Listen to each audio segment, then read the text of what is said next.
Welcome to Building the Future. I'm your host, Kevin Horick. You can find the show online at buildingthefutureshow.com or follow me on Twitter at BuildingShow. You can also find it on iTunes, Stitcher, and YouTube. Welcome back to the show. Today we have Rick West, CEO of Field Agent. Rick, welcome to the show. Hey, Kevin, thank you very much. I look forward to today. Yeah, I'm excited to have you on the show. I think what you guys are doing at Field Agent is actually really interesting. But maybe before we get into exactly what Field Agent does, let's get to know you a little bit better, and let's talk about kind of where you grew up.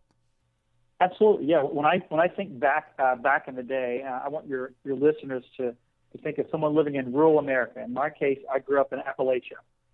So you hear the war stories of coal mining and coal miners, and that's exactly my family heritage. My grandfathers both were in the coal mines. My brother continues to work in the coal mines, and I was one of the lucky kids that made it out and made it to the University of Kentucky. And then from there, was also privileged enough to be able to get a chance to interview with Procter Gamble, and then that kind of began my career in the CPG world. Okay, for those who don't know, what does CPG stand for? Sure, consumer products. Okay. So oftentimes we talk in an acronym, so that's my mistake. So sorry about that. So, no problem. When you think of a Procter Gamble, kind of a Fortune 50, Fortune 100 type of company, it is still hard for me to believe that a kid from Eastern Kentucky could make it into P&G, and had great assignments there that would love to share stories with you about. Sure. So maybe let's talk about kind of what you took at the University of Kentucky before we get into your work at P&G. Sure. At today's world, it would be called, HR, human relations, or organizational effectiveness. In my case, it was called personnel and industrial relations. And what the university was doing at that time from a business standpoint, it was less focused on entrepreneurship and technology. It was really focused on managing teams and ideation, and really being able to come alongside a group of people and changing processes and making breakthrough in that way. So I spent my 4 years there really focused on team building. I was in the Greek system from a fraternity standpoint, managing people there. I was in the residence halls as a resident advisor, managing people there. So when P&G saw my resume, they said, yes, you're the exact type of person we're looking for. And within 6 months of working with P&G, I had individuals reporting directly to me, and I was managing a team. So it was very exciting. Wow, that's awesome. So did you have to move to go work for P&G, or were they in Kentucky? I had to move. So I was in Lexington, Kentucky, where I was going to school, and then lived in Cincinnati for 10 years working for P&G. From there, took an assignment for 3 years in Jacksonville, Florida. And from there, took an assignment in Asia. So I worked 2 years in Hong Kong, China, and then I worked 1 year in Bangkok, Thailand, before leaving P&G to start my entrepreneurial world, what I was doing in 2001. Sure. So I'm curious then, what kind of stuff did you have to do kind of overseas? Yes. So think of developing countries, and it's not necessarily third world developing countries, but you've got this great concept in the Western world called technology. And technology within the consumer product world were like scanning barcodes and POS systems, point of sale systems, and really how to understand on how to do a win-win scenarios where your customer wins and you win. When you look at countries like China and Thailand, the Philippines, Malaysia, India, those countries are primarily working with brokers and distributors, and for the most part saying, here's my product, they would tell you how to go sell it. So when multinationals were coming throughout Asia, P&G worked alongside the likes of a Walmart, a Macro from Europe, a CORE4 out of France. We would work with the multinationals as they would come into Asia, and we would come alongside them and help the locals learn how to do business with a Walmart or a CORE4 or a Macro. Okay. That's actually really fascinating. Yeah, it was just exciting times, and it's not that often you can say, yeah, I helped Walmart, go into Japan, or I helped Macro as they expanded throughout China. So it's very exciting times. We described them as the wild, wild west. That's awesome. So how did you kind of get passionate about technology?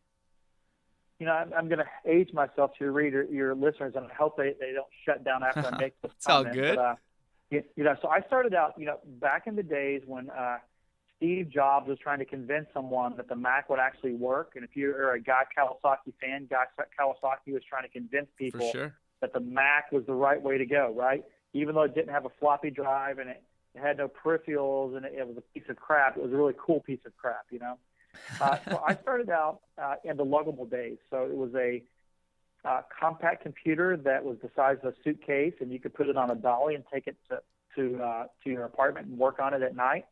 I started out in Lotus 123. That was prior to Microsoft Excel.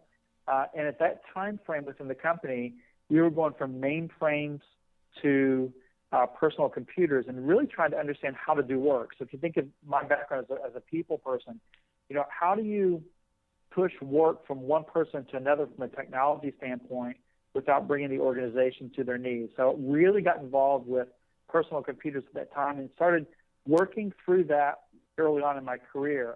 From that, we started looking at point of sale systems, how we could do vendor managed inventory.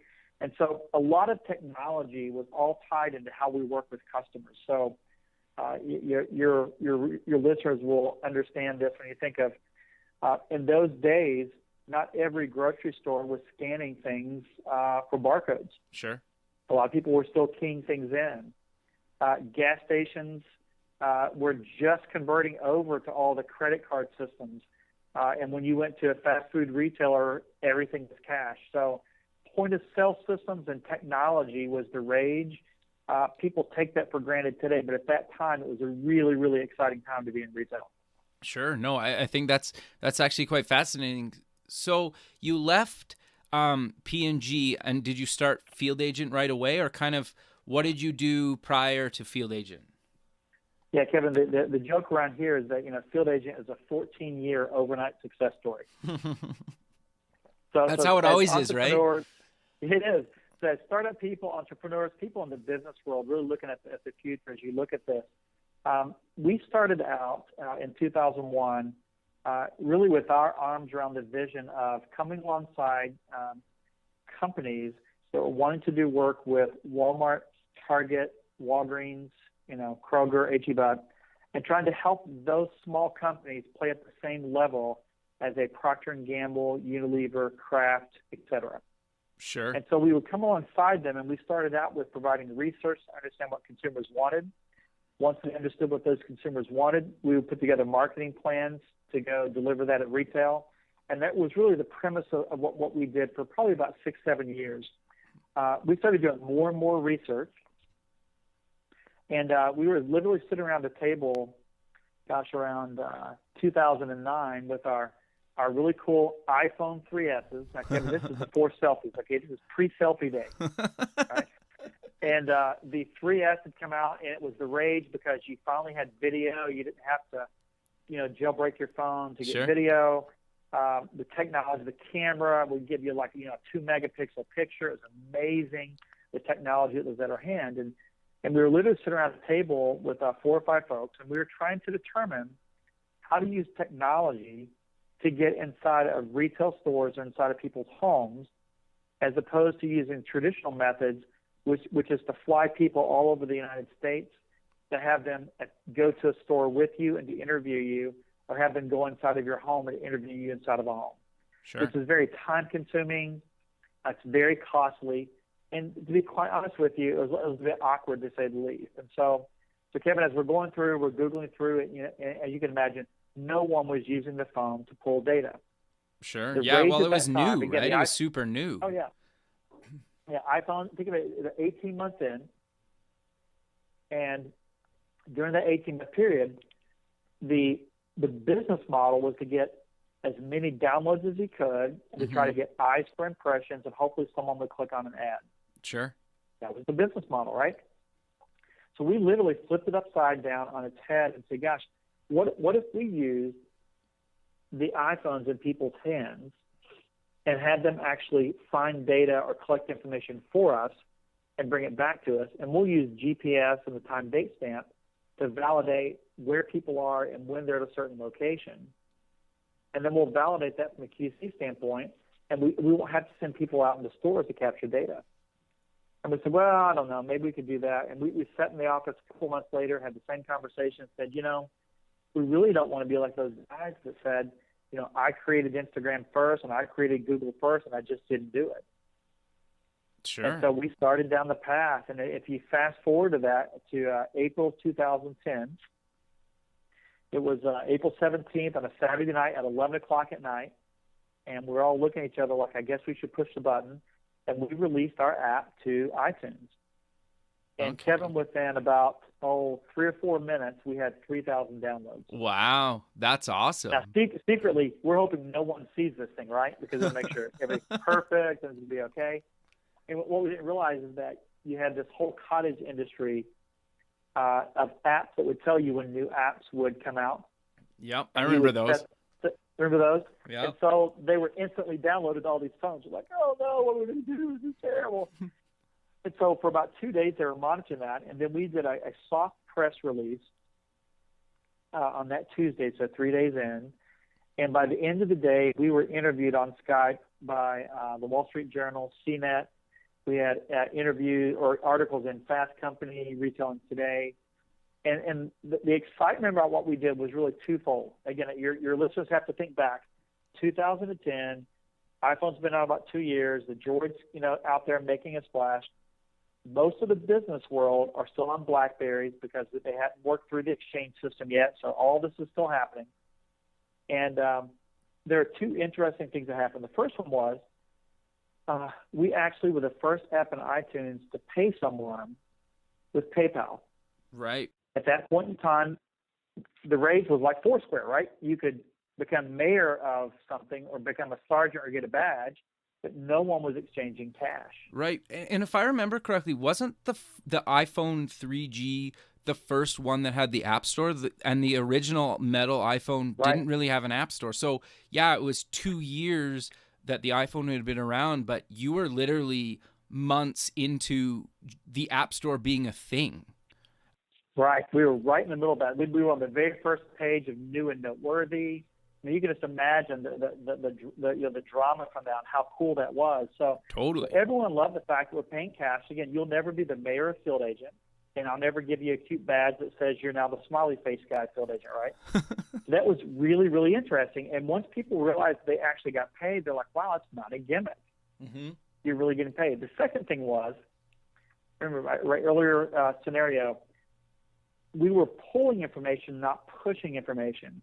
So we were the first app to actually go out and geolocate you to find out where you are to make sure you're in the right location and to QC your information coming back in.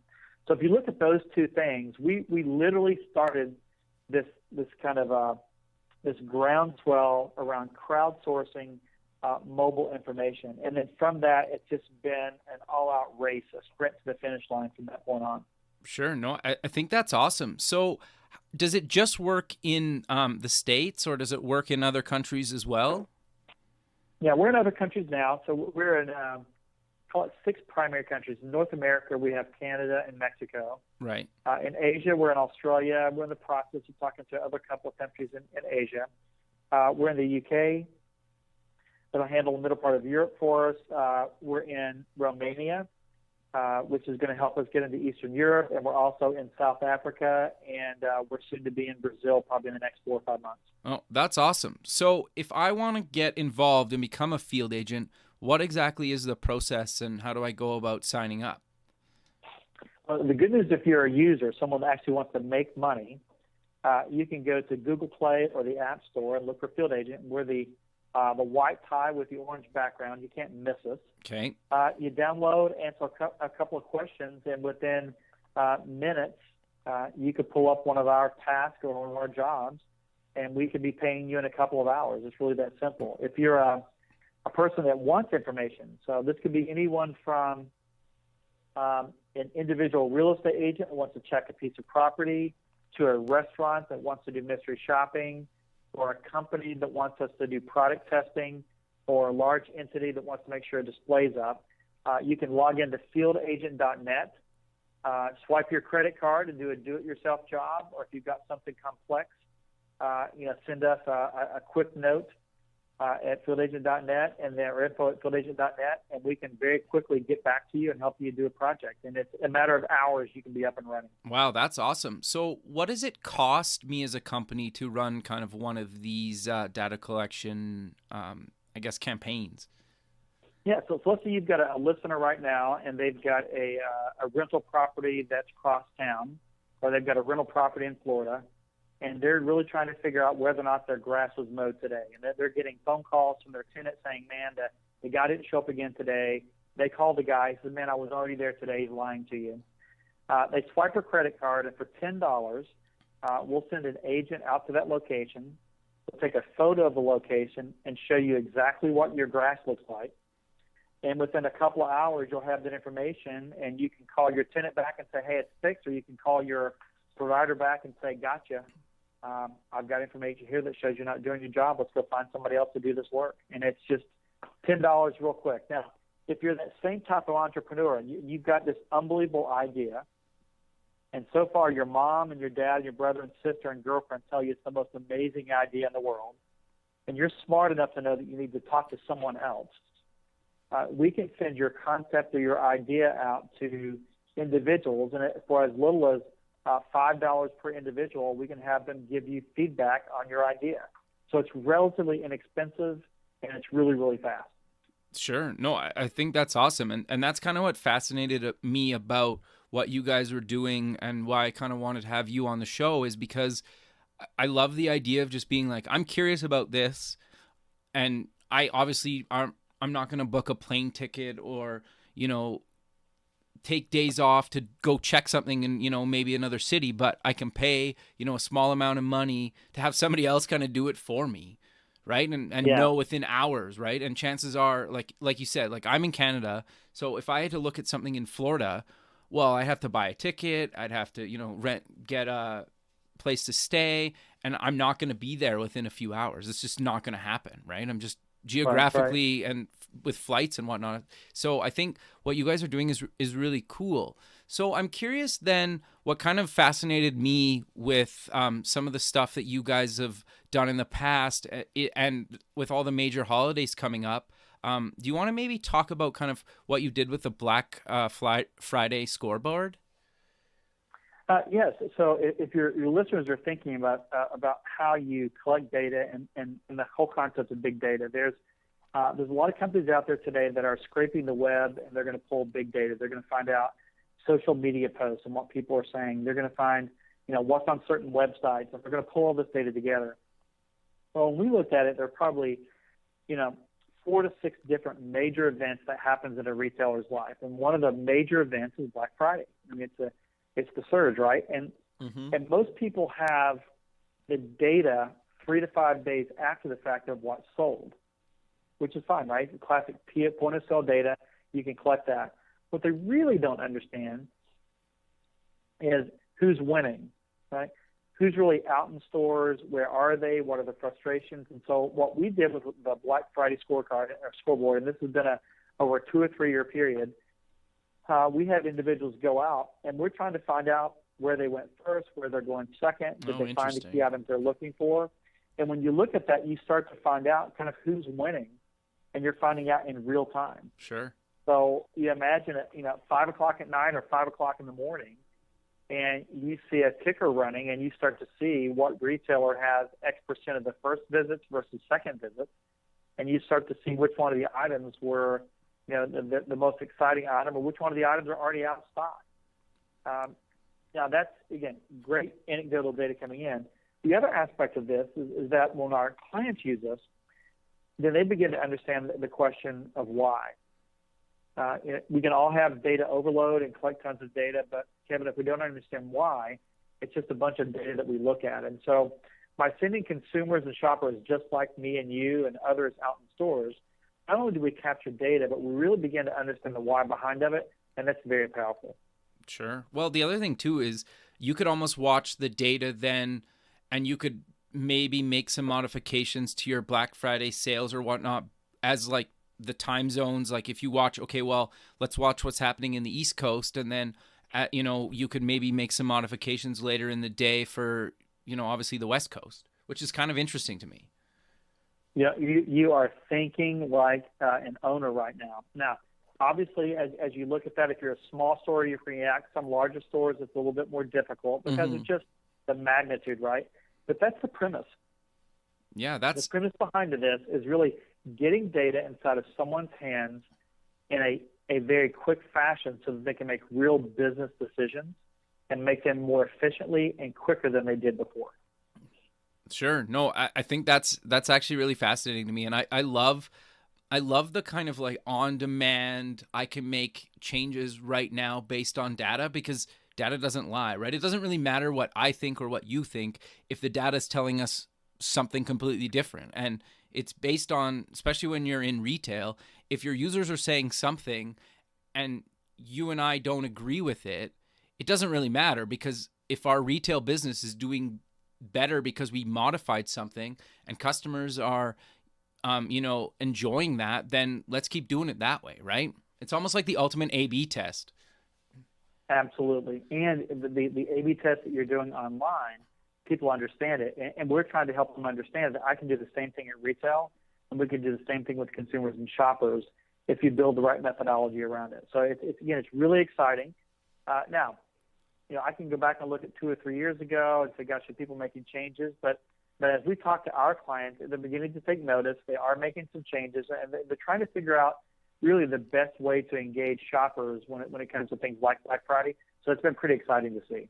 Sure. Well, and then it is nice to look back at past years and say, well, what was the same, what was different, and then kind of figure out why, right? And then you can maybe predict what next year will be like. Yeah, there's lots of smart people that pull data to look at things like that. But if you look at Black Friday, and it's a good example, we do the same thing around Super Bowl and other things. We're really trying to understand what people are doing for Super Bowl parties.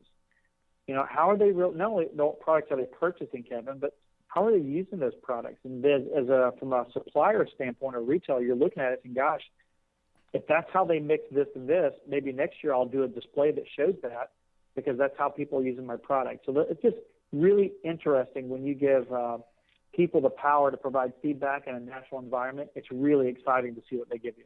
Yeah, no, for sure. I love that idea. The other thing that I kind of want to touch on quick is your other thing about the 10 gifts men really want for Christmas. I found that article fascinating. Maybe do you want to talk about kind of what exactly you guys did with that and then kind of the outcome of that? Because I found it really fascinating. Yeah, so whether it's you think of the 10 gifts that men really want for Christmas, right? You could do 100 of those surveys, right? You can pull those surveys up and you can play around with it. And we really wanted to give our readers a chance to understand that, A, the power of what we did and the speed by which we did it, and just to provide that information at the moment that people were getting ready to shop. So again, it's one thing to say in January, here's what people, received. Sure. It's another thing to say 3 months in advance, here's what we think people are going to want. It's another thing to say, hey, Black Friday is on, a week away, and we polled a couple of hundred people, and these are really the top gifts that people want. What are you going to do about it? Right. I mean, so the timing and the edge is really what we're pushing, Kevin. And we do that with all of our studies. We try to be as relevant as we can to that time frame, so when people are getting the data, they're actually making decisions based upon it, as opposed to, oh, that was kind of nice. Here's 10 gifts that men really want. That was nice. No, it's not nice. Make some decisions on this. Really make some changes, especially if you're an online provider and you're really big in Instagram. I would start talking to my shoppers on Instagram, and I would start showing them these really cool gifts that I have that match up with what men really want. And if you do that in the right kind of timing, you can actually change your sales. Sure. Well, Amazon does kind of those studies all the time. They spend tons of amount of money like trying to optimize everything, right? And so, some people don't, obviously most companies don't have Amazon's resources, but with a tool like what you guys are doing, it kind of makes anybody, whether you're a one-man shop or, you have thousands of employees, you kind of have the same advantage, which I think is awesome. Exactly. Yeah. Exactly. Cool. So I'm curious about is there any other projects that you guys have done that are kind of your favorites? I know you mentioned Super Bowl, but is there anything else that you'd like to talk about that you guys have completed? Yeah, let me take one of the very first projects that we did. If your listeners are friends of The Bachelor or Bachelorette, and I'm not going to judge someone if they are or not. My wife watches, so I've seen a few, sadly. When your wife watches this past season of The Bachelorette, there was an individual, his name is Brady Toops. Okay. And Brady was on The Bachelorette, and he made the decision day one that he didn't want girl A, he wanted girl B. And so he left the first night, and it was romantic, and everyone was excited about it. And he had this huge following. It's like, we're so pro Brady. He didn't stay there to try to get publicity because Brady was a songwriter. He's a musician. So if you go back 5 years ago, Brady was a friend of ours. We knew Brady. He was just getting started in his career. He just finished playing minor league baseball and wanted to get into the music industry. He said, Ricky, he said, I have all kinds of ears and eyes that look at my EPs, they look at my covers, they listen to my music. But I really want to get outside of the local area into a couple of really key markets that are focused on music that kind of make some, that actually influence the way music is, downloaded and who's really considering it good and not, kind of okay. And so we took his music and some downloads. We pushed that out to a few hundred, field agents, and they provided him feedback, not only on the music, what they thought, what genre it was, where would it fit best. He sent them his EP covers, what do you think about my covers, here's the name of the album. And he said, gosh, within, 24 hours, I had a couple hundred people providing me information, and I had a tremendous number of iTunes reviews that I would have never had before that people just did once they actually listened to my music. Huh. And so think about a singer-songwriter sitting in, their basement, their apartment, and they're really looking for good feedback. We can do that for them. And it was relatively inexpensive for him, and it really helped him make some decisions around the song titles, et cetera. So that was early on. So that was really, really kind of cool. And again, if you look at Brady today, he's a successful guy, really out there doing his thing. But we were early on in his career, helped him make some decisions. So that's one that when you think of your users out there today, they're like, wow, I don't have to be a large company. Anyone could do this. Sure. No, I think that's awesome. I'm curious then, do you have any other projects that you've done that you want to talk about quickly? Yeah. So think of the messy. We always do messy projects. So if there's any of the folks out there that have babies, I want you to think about how you handle diapers. I mean, how do you actually do product reviews on diapers, and how do you actually do research with it? Well, you have to keep dirty diapers and you have to send them in. Well, with our technology, we could actually take photos and keep from sending in dirty diapers everywhere. So you take that simple concept of doing a concept test like that. It's really, really fun. Well, you fast forward, and then you start asking the exact same question around, gosh, what do you think about this car? Would you go to a car dealership? Would you go drive the car and review it? What do you think about this specific product? So what we're starting to see now from a product development standpoint, people are using our app, and they're trying to understand how people are actually using products at that point of influence when they're actually using the product. So again, that's been really, really fun for us to go see. And what's more important in this, Kevin, as I go back to it, you're not capturing data asking people what they thought looking in the past. You're capturing data while people are actually using the product or while they're engaged.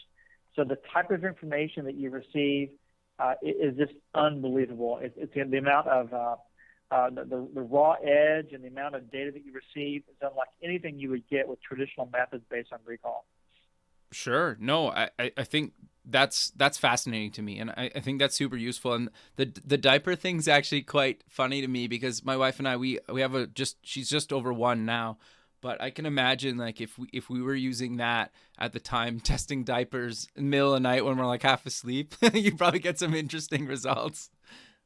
You think about that, or the old brick and mortar method would be put those diapers in a bag and save them for me, and then drive them across town and drop them into a box, put some dry ice on it, and mail the box to me. I'll open up the diapers and look at them.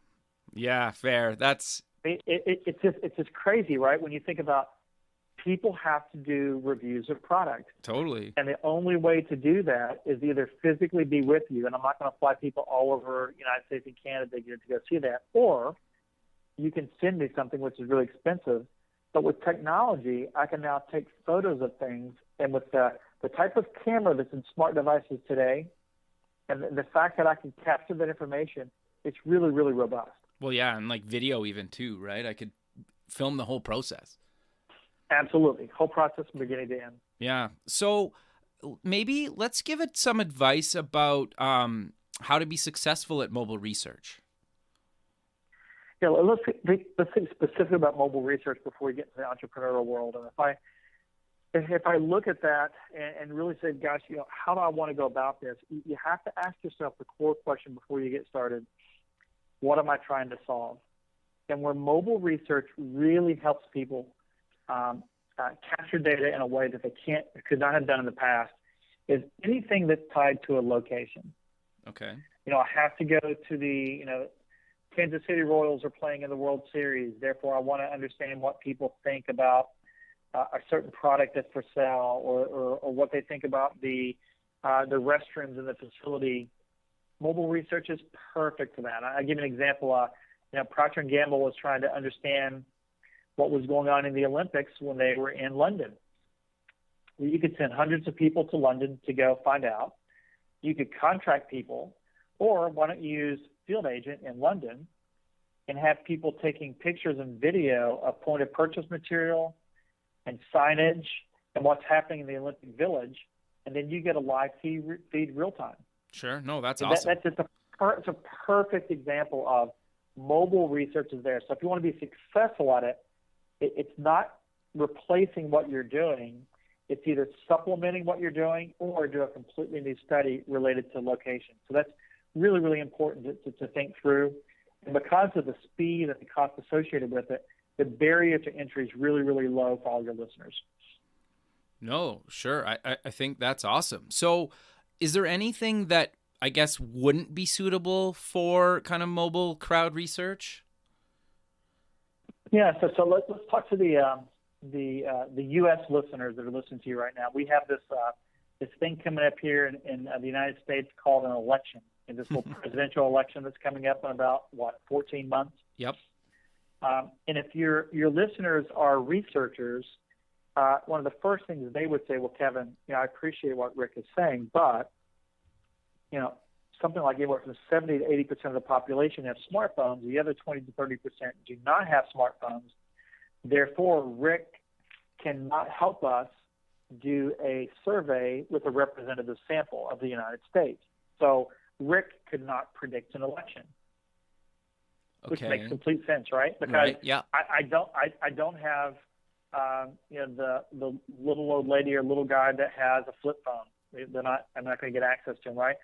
Someone has certain demographics that are interested in using a phone. They're going to use it in a different way. So there's certain demographics that I don't have. So one of the very first limitations is until we have complete adoption by everyone on smart devices, I'm always going to have a limited, even though it's really, really good, a limited panel, and that's okay. Right. Well, but that number's got to be dropping like crazy, Absolutely. right? Absolutely. Like it's got to be monthly. Yep. I'm guessing within the next 3 to 5 years, basically you won't really have a choice. You'll either your phone will just have died, or you will have lost it or broken it, or something like that. We're only a few years out. It's right. What am I? We described it as cable companies that said we're going to charge you more for HD, and now they're saying, well, we're just kidding. Everything is HD. Right. It's just a matter of time, right? So it's going to happen. You're going to find the exact thing happening today as it relates to phones.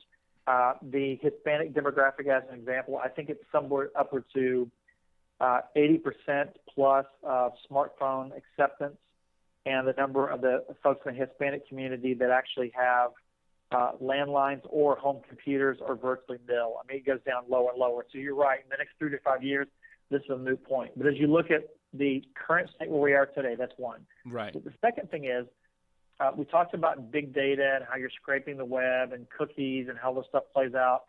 There's always going to be a place or strength until the screens get merged that you're still going to have to really be able to pull data that's based on my TV type of screen, my computer type of screen, and my phone.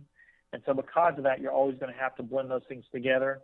And then finally, if I look at like a huge in-depth survey that someone wanted to ask 40, 50 questions, you're probably going to need someone to go to a computer and answer those. I suggest not doing it because it's a bad survey, but there's still some people that want to do these really long, exhaustive surveys, and it's going to make sense to do that on the computer. But those are really the only limitations. Yeah, no, I totally agree. I think that's actually, it's just where things are at, right? And there's something that you can't control, and I think over time it'll change. So I know we talked a little bit kind of about where things are today, but where do you think the future of crowdsourcing will go?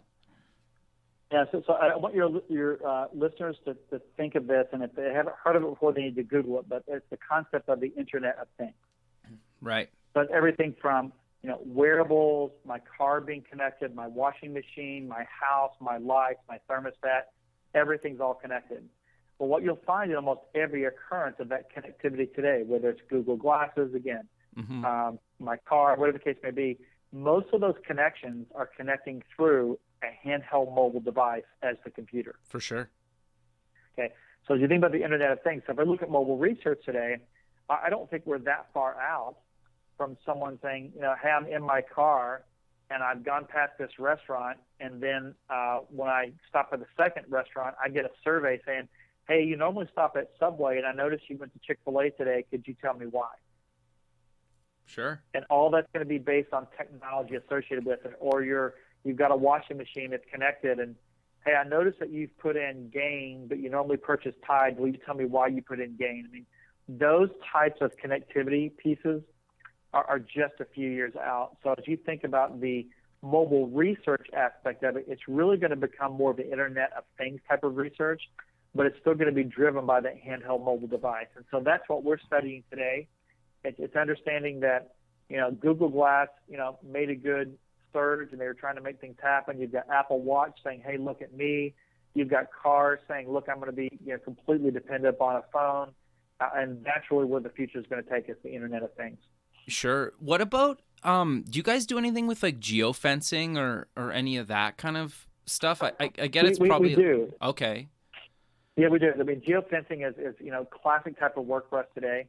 For folks that want to get a little bit more a tighter circle around a location, again, geofencing would put maybe a 30 to 100 foot circle around a location. We also use iBeacons, and iBeacons can give you a tight circle of a couple of 3 feet. Right.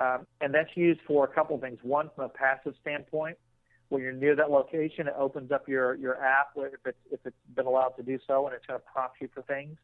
But it's also going to allow us to ensure that when you get to a certain location, we can also validate things. So relatively straightforward for us today. iBeacons obviously requires kind of a CapEx or capital expenditure to make sure those are up and running. But again, relatively straightforward. For people that don't know what iBeacons are, they're basically little Bluetooth devices that you basically put in a retail store or somewhere, and it basically, if a phone or somebody's phone walks by, it'll send them or do something, or pop them up a notification if they allow it, or trigger something on your end. Correct? Like, that's how I understand it. Right. And the easiest way to explain that, the concept to someone, is that if your listeners have a car that has a Bluetooth connection with their phone, that's a good one. What they'll notice is that when you turn the car on, with a couple of seconds, your phone's connected. If you walk away from the car, eventually it's disconnected. But if you walk back toward the car, it connects again. Right. That's the Bluetooth connectivity. Right. I think the most interesting example, and this was a few years ago now, and I think it was like in Brazil or something, this shoe store in a shopping mall put a geofence around all the competitor shoe stores in the mall, or one of them or something. Yeah. And then basically, if you walked into that shoe store, it would pop you up a notification and said, if you get to my store within, I don't know, like 2 minutes or whatever it was, you basically had to run there. You'd get the max discount, which might be like 80%, and like the closer it got to like being the countdown of like 0, or if you went over that 2 minutes, you didn't get a discount, or the discount dropped. So if you were there and like 30 seconds left, you might only get 30% off or something. I can't remember exactly, but I found that kind of fascinating. Right, and that's the simplicity of the technology used in a very, very creative way. Right. Sadly, we're out of time, and I wish we could go a little bit more into some things, but this has been awesome. And I think maybe in closing the show, let's talk about any kind of advice you have for people, entrepreneurs, what to do or not to do. Right. I have 3 things that I always tell folks that I'm listening to, Kevin. I'll rattle through them very, very quickly. The first one is whether you're trying to convince a partner to come on with you, an employee, or you're looking for investment dollars, your product or service or idea has to be bigger than yourself. You've got to have a big vision. It's got to be out there, and that's going to motivate people to work with you, for you, or to give you money. That's number one. Interesting. The second one is, as entrepreneurs, you don't have time to live in the gray. It is black or it's white. Make the decision or don't make the decision. It's ethical or it's not ethical. Stay out of the gray. The gray will get you in trouble. It'll burn precious hours. You simply do not have that time as an entrepreneur. You've got to move forward. And finally, the best advice that was ever given to me, Kevin, was a guy by the name of Steve Graves. It's Dr. Stephen Graves. Does a lot of executive coaching, and he came alongside us and we were talking about starting. He said, guys, this is my parting advice. And Kevin, this is my parting advice to the folks that are there. Sure. You're only as good as you invoice and collect. Oh, interesting. I've never heard that. That's actually really good. It's really good. So if you hear Mark Cuban on Shark Tank talk about people being a wantrepreneur, you're not an entrepreneur because you never make any money. It's so true. So you're only as good as finding someone that's willing to pay you a price that you can make money and make a good margin, and they agree to it, and when you send them an invoice, they actually pay for it. If you can't invoice and collect, then you just have a very expensive hobby. It'll be fun, but you're never, ever going to make a business out of it. No, that's really good. I've never heard that put like that and that simple, and I think that's fascinating to me because that's partly what I'm trying to do with the show is I'm trying to have people like yourself that have kind of a real business, and I don't mean to slag on the people that, aren't making any money at what they're doing, because in a lot of cases, that's coming, right? But I really like what you guys are doing because you're solving a real problem for real people, and it just happens to benefit that I can make money using your platform as a user, right? So that to me is the whole thing is really kind of fascinating to me, and that's kind of why I wanted to have you on the show, because like I said, I'm trying to have people that I'm kind of fans of what they're doing. Well, I appreciate that. Again, it's been a great time today, so I appreciate it, and I look forward to getting feedback from your users. Yeah, your listeners. Sure. So kind of maybe let's once again go through where people can find Field Agent online and your social networks, and even if you want to promote anything, your personal Twitter or LinkedIn or whatnot. Absolutely. The easiest way for folks to follow us on social media now for Twitter would be Field Agent Inc. All one word. Twitter for me, it's RickWest01. So it's RickWest01. You can find me on LinkedIn or Twitter to go do that. The other aspect of it, I'll leave this for your listeners. We want to help people get started, especially entrepreneurs. And if they'll send me, I'm going to give them my email. And this is always dangerous to put your email out there, but I'm just a nice guy, Kevin. So here's my email. Awesome. If they send an email to rick.west@fieldagent.net, and that's rick.west@fieldagent.net, and they reference Building the Future in this interview, I'll provide them an account with a $250 credit to help them get started, and I'll help them do a product review or some sort of engagement with their consumer or shopper to help them get to the next level so that they can actually start invoicing and collecting. Awesome, Rick. That's much appreciated. I didn't know you were going to do that, and that's awesome. So, yeah, guys, I will post those links in on the show notes and whatnot, and if Rick will let me, I'll post his email too. Absolutely. Awesome. Well, thanks for taking the time out of your busy schedule to do this interview with me, and we'll be in touch shortly, and this has been awesome, and thanks again. Hey, I appreciate the time today, and I look forward to connecting again soon. Thank you. Thanks, Rick. Talk soon. Bye. Thanks for listening. You can visit past shows at buildingthefutureshow.com.